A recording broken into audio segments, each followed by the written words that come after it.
Be ready. 15 seconds.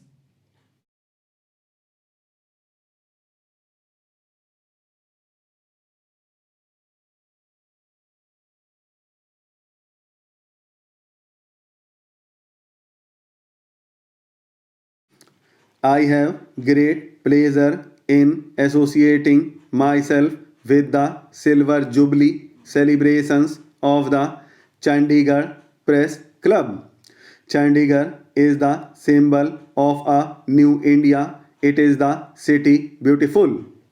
At the time of its creation, Jawaharlal Nehru declared, "Let Chandigarh be the first large expression of our genius, flowering on our newly earned freedom, representing the indomitable spirit of the people of Punjab and Haryana. The city has symbolized the resurgence of modern India.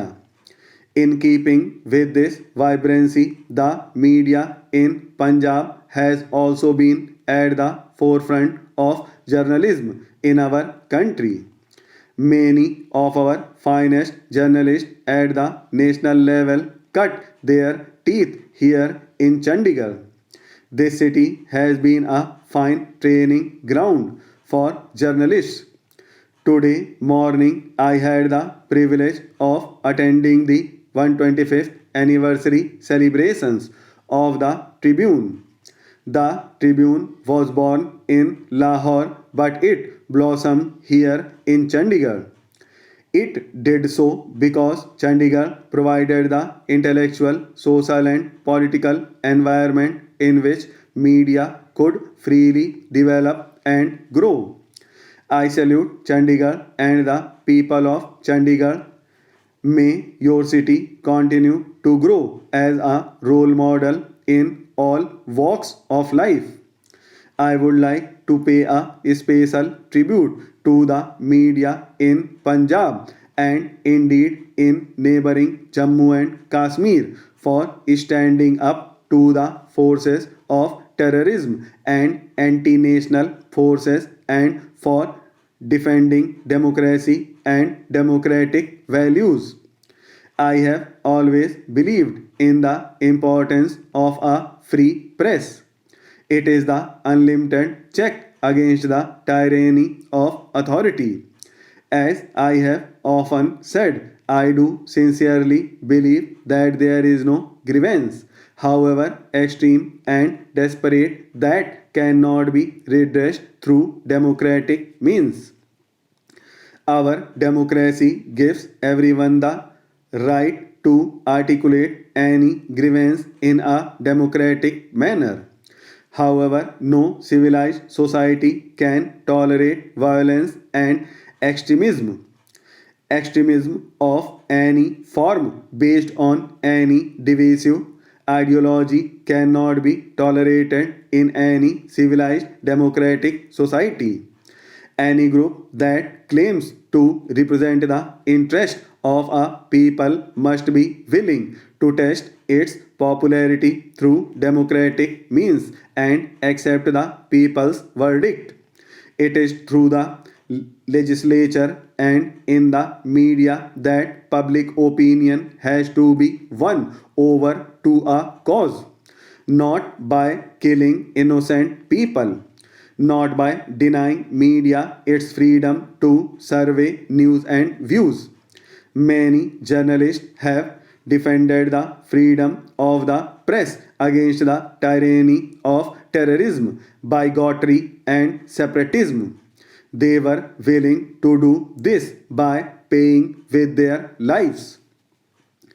We are proud of our media and its contribution to shaping public opinion for nation building and social change. The high standards of journalism prevailing in our country, in spite of the commercial pressures on media, testify to the robust traditions of independent journalism. Our free press has emerged as an important guarantor of democratic and human rights. Our media has given voice to the voiceless. It has ensured that every minority and marginal group is heard, is seen, is involved in the mainstream. Media has been described as the last line of defense for freedom and democracy. Media holds a mirror to society. It constitutes an early warning system. Its assessments on numerous policies alert the nation to the prevailing situation and signal us to be mindful of the future challenges and opportunities. However, with the rapid growth of media in recent times, qualitative development has not kept step with quantitative growth.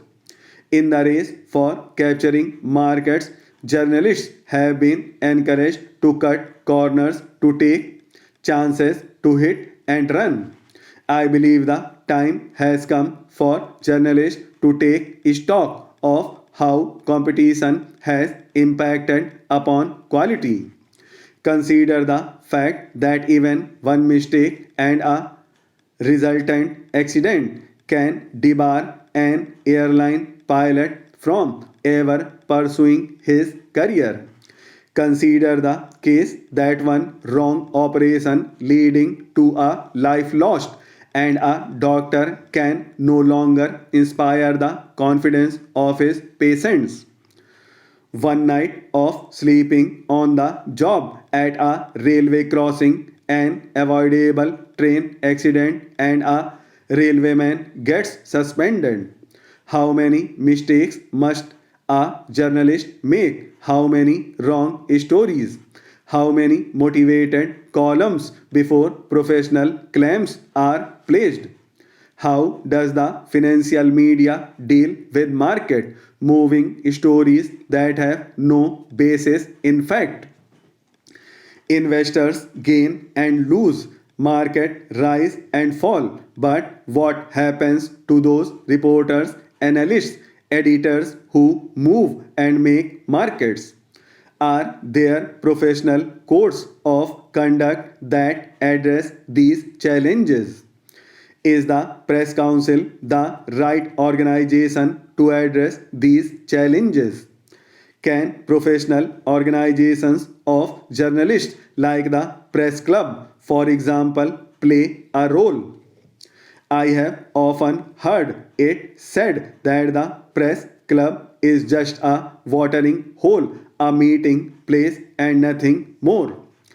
However, I am impressed by the fact that the Chandigarh Press Club is aspiring to be more.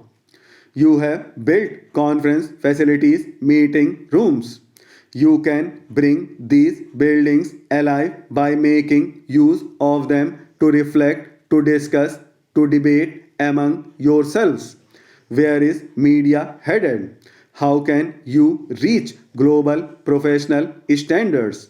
This is important when we have to deliberate and take same positive stand for the future.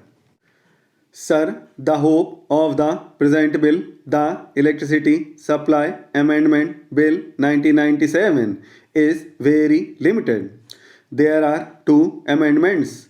The main point is that through the present amending bill, the sum of rupees 1 crore fixed 1997 for some small schemes is being raised to rupees 5 crores.